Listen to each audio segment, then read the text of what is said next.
Hello everybody. Project Shadow had a test subject before our favorite Edgy Hedgy took the title and crown of the ultimate life form. But his prototype, a tortured creature driven by pain and confusion, trapped in a cage that was once its own body, would prove to be nearly just as dangerous. While the Biolizzard was destroyed just as quickly as it appeared, the mysteries surrounding it have drawn a number of theories and ideas, some that were answered in time, others still left for us to find. Welcome back to Loops and Lore. I'm Ben, and today we're going to be discussing one of the most dangerous creatures in Sonic's world, a genetically mutated hazard known simply as the Biolizzard.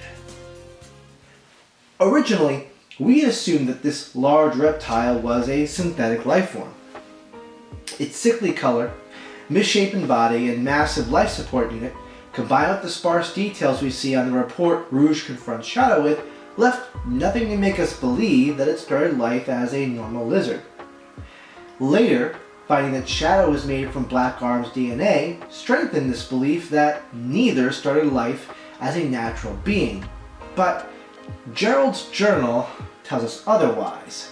So let's start there.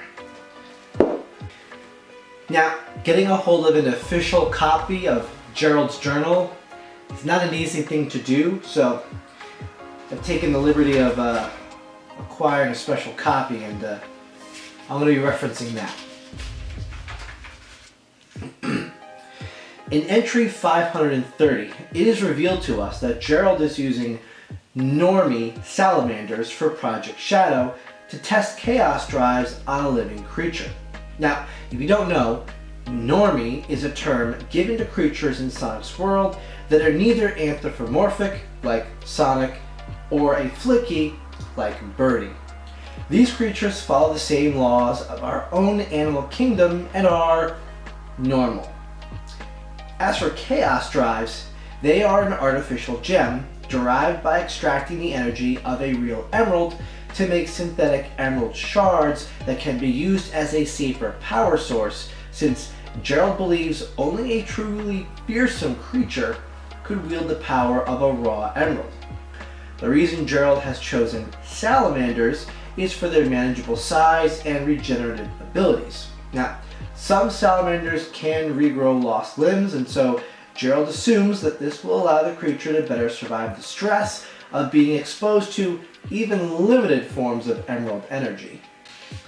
However, in entry 568, Gerald states that he has reached an impasse with Project Shadow. This is because the salamander has grown to the point where its natural organs can no longer support it, and an artificial life support unit needs to be made and integrated into the creature's body to keep it alive. A unit that will have to be upgraded and redesigned as the creature continues to grow. So far, this matches up with the report Rouge confronts Shadow with in Essay 2 when she questions his identity. While limited, what this report does give us that isn't noted in the journal is a partial time frame of the salamander's growth. The report states that the prototype, while still an experimental stage, has grown much faster than expected. To be more specific, in just a few days. That report also tells us the creature's body length and weight. The Biolizzard was 2.7 meters, according to the report, which is nearly 9 feet long, and weighed 350 kilograms, which is just over 770 pounds.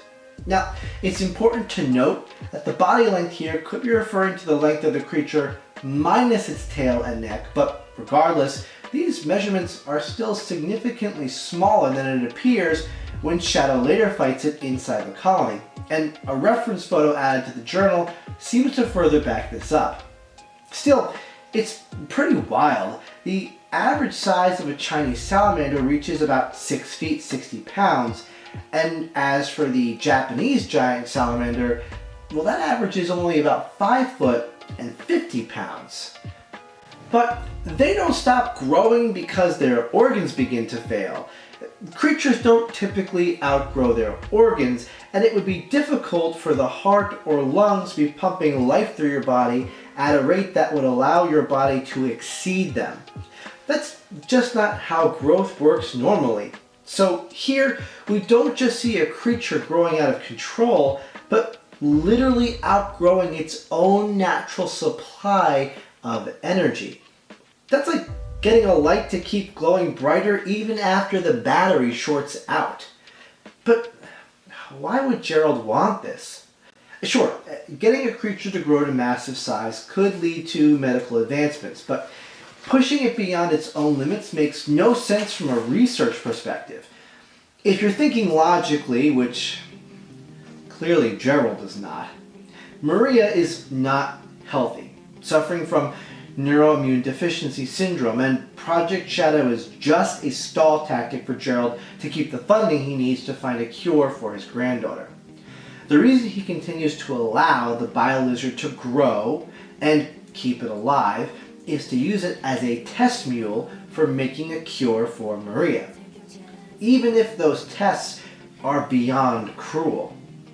And it's that same desperate thinking that leads to the event in this next entry.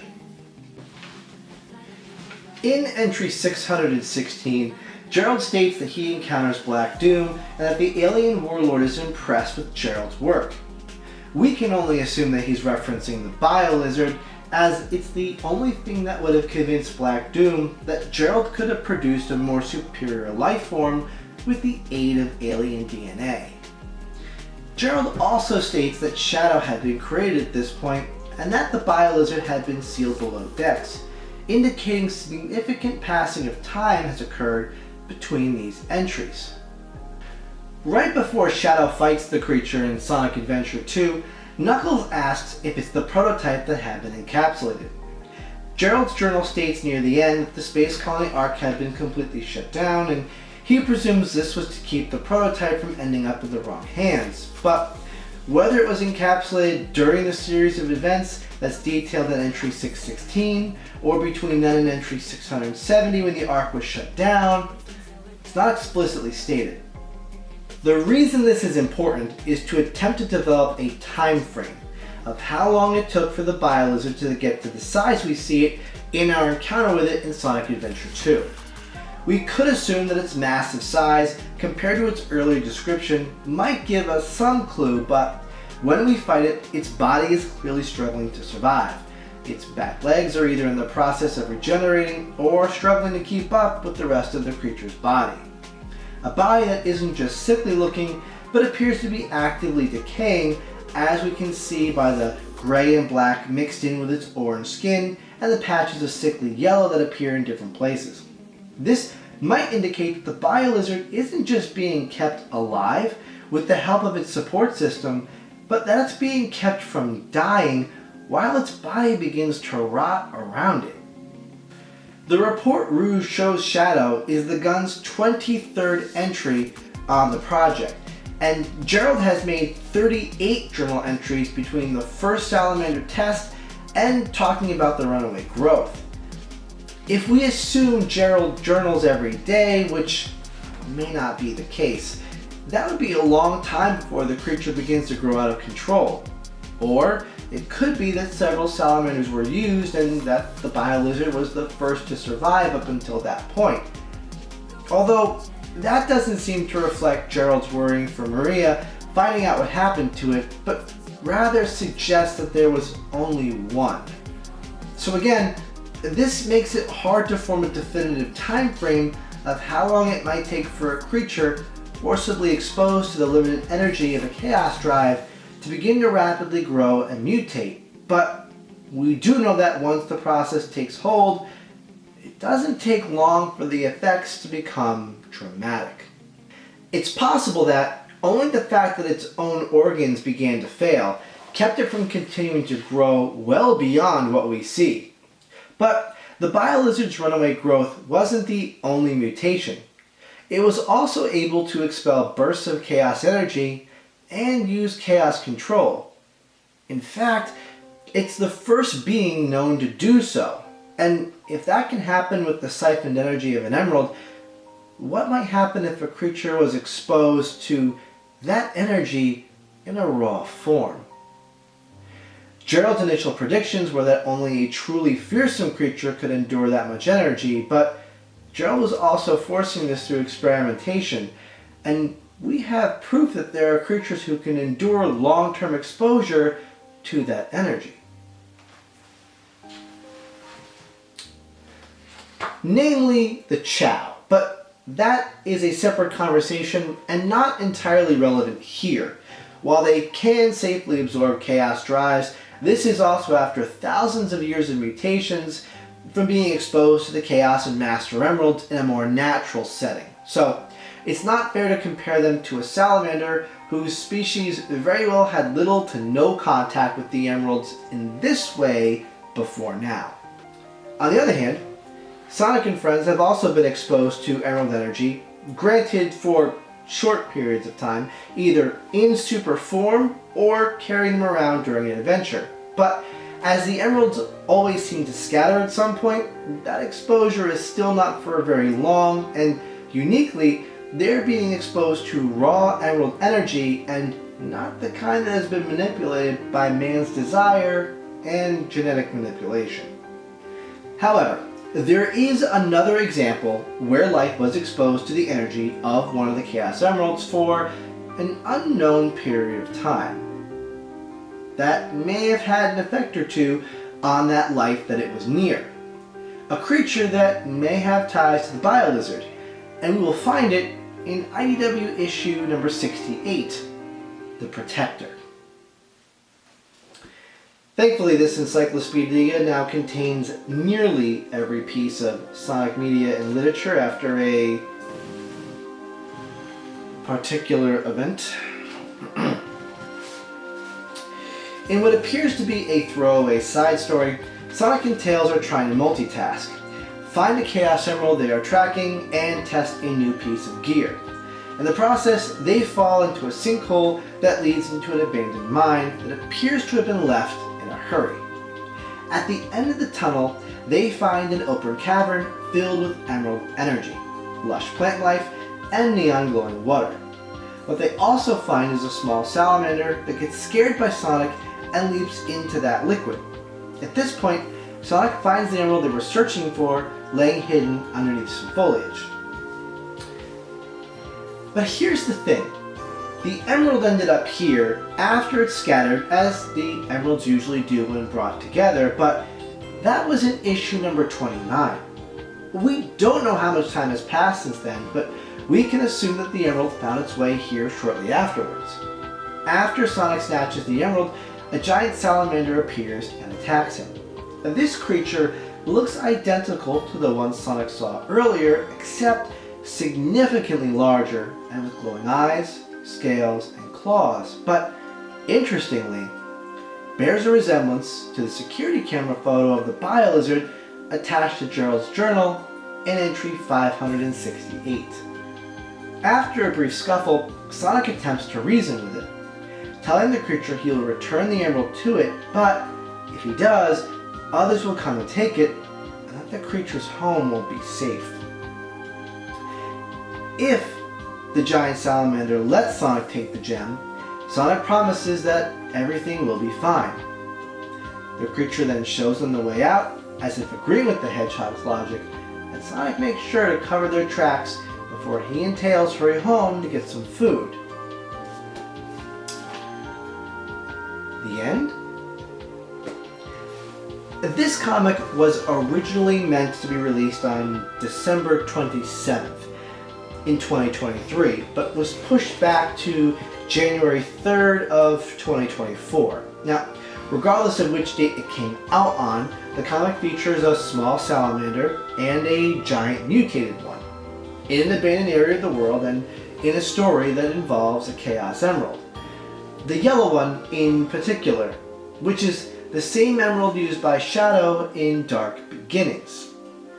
Dark Beginnings, which of course is the prelude to Sonic Cross Shadow Generations, a game that was announced on January 31st of 2024 and later released that same year. These dates make it highly likely that this comic was meant to drop a hint about Sonic's world that so many people still have yet to pick up on, and is related to everything we have discussed so far. The lizard in the comic is referred to specifically as a salamander, and the creature the Biolizzard is mutated from is also specifically referred to as a salamander. Not a gecko or a newt, but a salamander in particular. The mutated one that attacks Sonic is specifically called out for its size. Not just that it's a little on the bigger side, but huge. And while the first salamander shown in the comic doesn't look unnaturally sized, it's also smaller than either the Japanese or giant salamanders, both of which would be dwarfed by the one that attacks Sonic. Like the Biolizzard, the mutated salamander relies primarily on instincts and easily reacts with violence and aggression when disturbed. Both the mutated salamander and Biolizzard are in an area of the world that has been closed off, as we see early in the comic, and are hidden in an even more secret location within that area. Gerald's journal indicates in entry 568 that he would try to keep the Biolizzard comfortable after moving it below decks, and seems to have created a sort of habitat for it in order to keep it alive as long as possible for further research. This is similar to how the salamander can be found in a cave at the end of an abandoned tunnel system buried deep underground. They are also both trying to guard an area with a Chaos Emerald, 1 in the cave and 7 in the core of the Ark, and are located in a large cave or cave-like room filled with plenty of strangely colored water. These, of course, could just be a huge collection of coincidences, but it seems enough for us to push the question further. Are these two connected in some way? And if so, what does that tell us?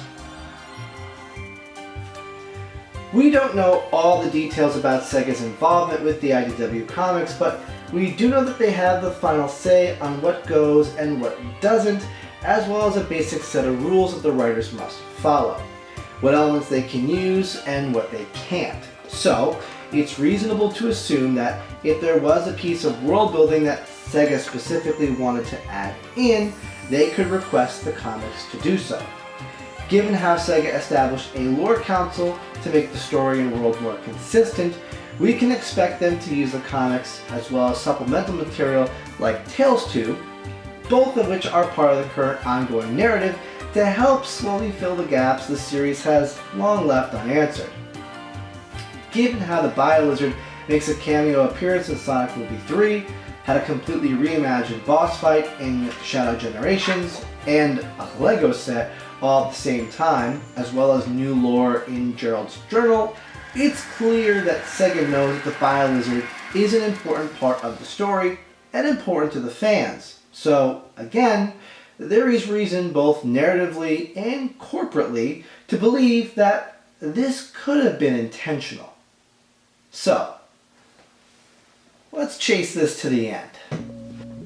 In this abandoned cave, we see a totally normal salamander, most likely a normie, but we also see one that has grown to massive size and affected by the bioluminescent elements of the cave, which Tales notes has its own unique ecosystem.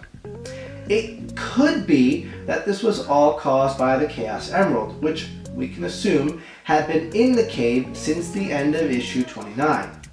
While we don't know how long of a period of time this was, we do know that once the effects of the Chaos Drives took hold of the Biolizzard, it seemed to grow almost out of control.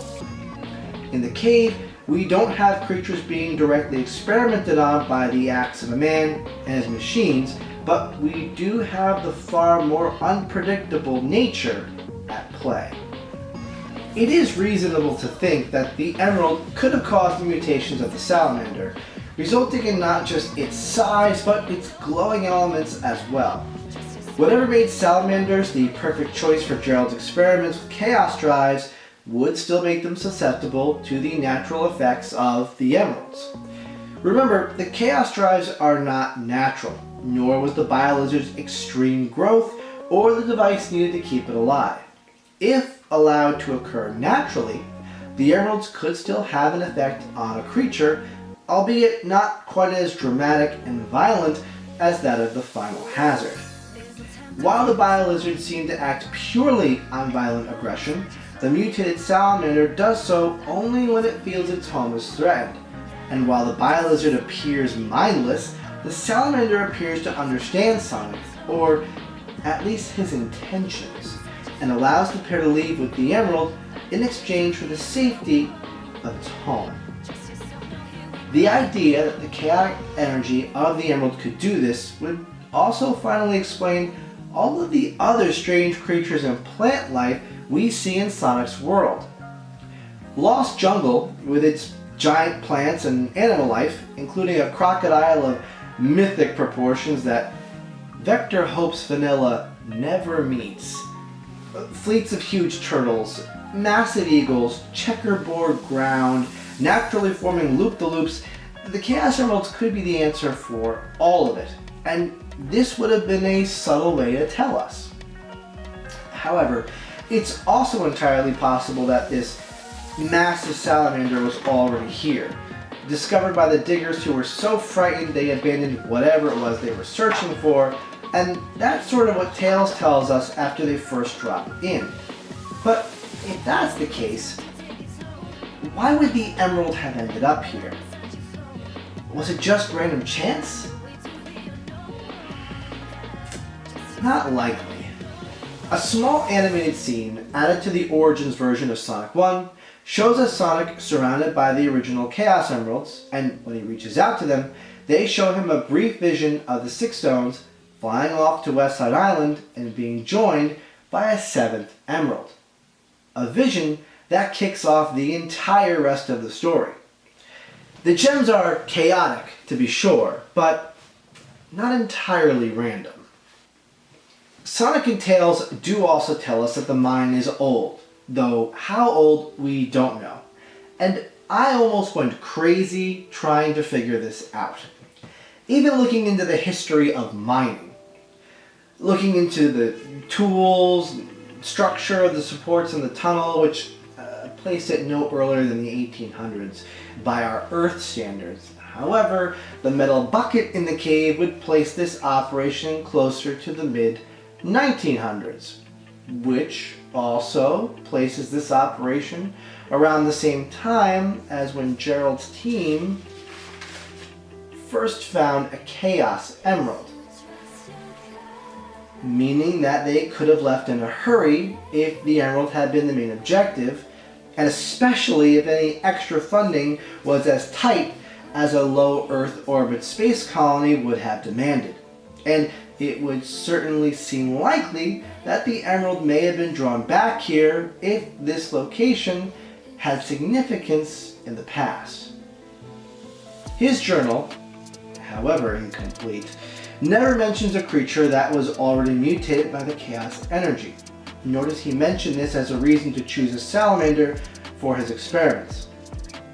On the other hand, Gerald seems to have some type of reasoning for what he does and does not put into his writings. He mentions where he found the ring that gave him the coordinates to find the floating island, but doesn't say where that location was. Nor does he mention where exactly the gizmo was found or what else was found with it. These entries aren't full reports on all the details, nor are they Gerald's biography. This doesn't prove anything I've said, but it can't be used to disprove it either. Of course, there is the potential some of the entries were removed by Gerald or Gunn, or both, but again, some details seem to have been purposely left out to begin with. So, where does this leave us? Well, going back to Sonic and Tails' encounter, Sonic isn't fazed one bit by the smaller salamander that looks to be the same size as the one that Marie is photographed holding in the journal. But Tails is certainly surprised by the size of the one that attacks Sonic. So we know this is not a normal size for a salamander to grow to on its own, even in Sonic's world. But it's not just the size that is of interest, but the glowing. Some element of this could be caused by a reflection of the light already in the cave, which we see affecting the color of Sonic and Tails.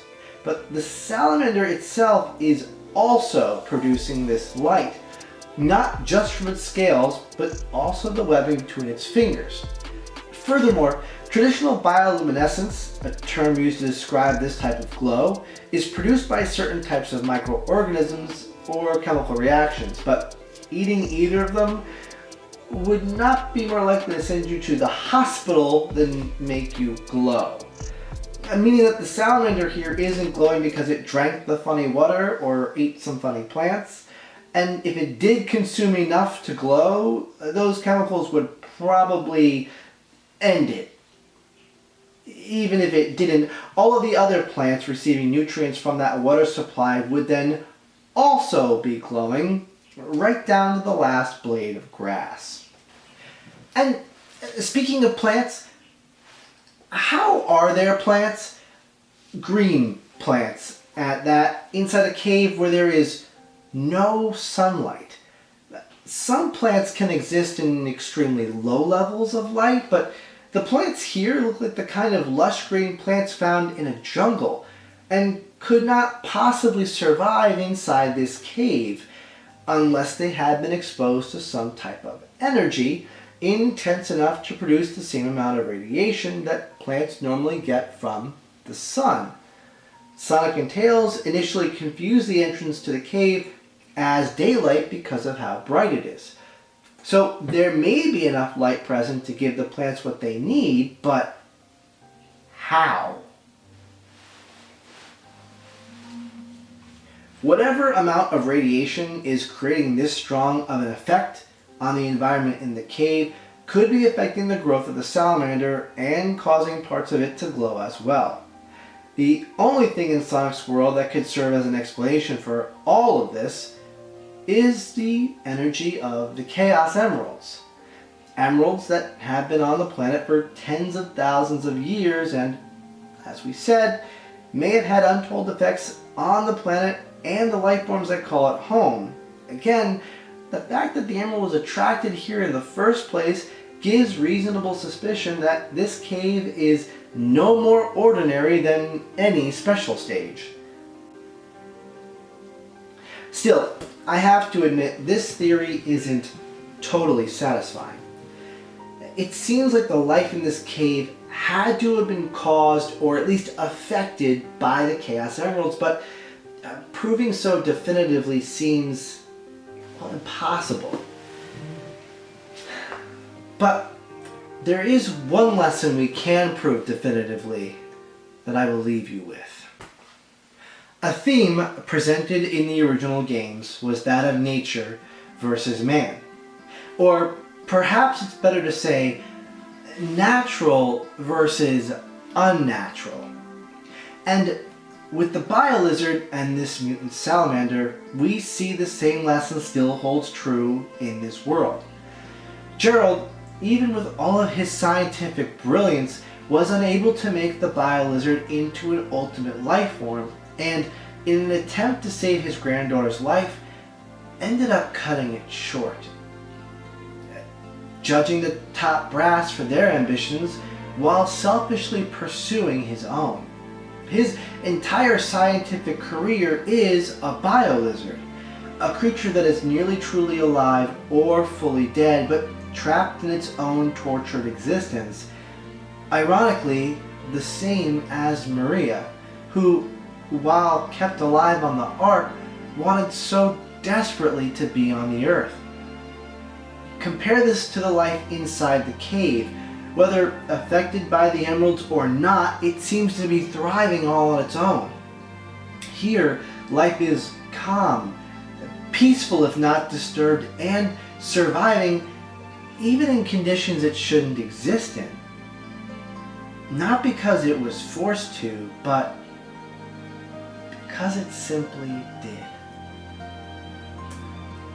Though, it does make you wonder, if the Biolizzard started out life as a normie salamander,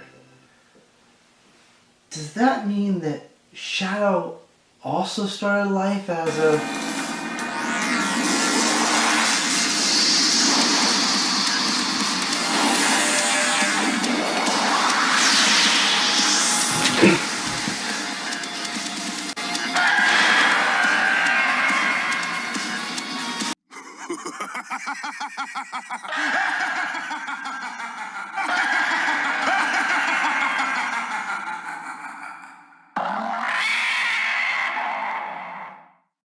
If you're listening to this, then the worst has happened. You need to know the truth. Now listen very carefully. It's up to you, and only you can stop them. You are the only hope to save mankind as we know it. The future of this planet depends on you.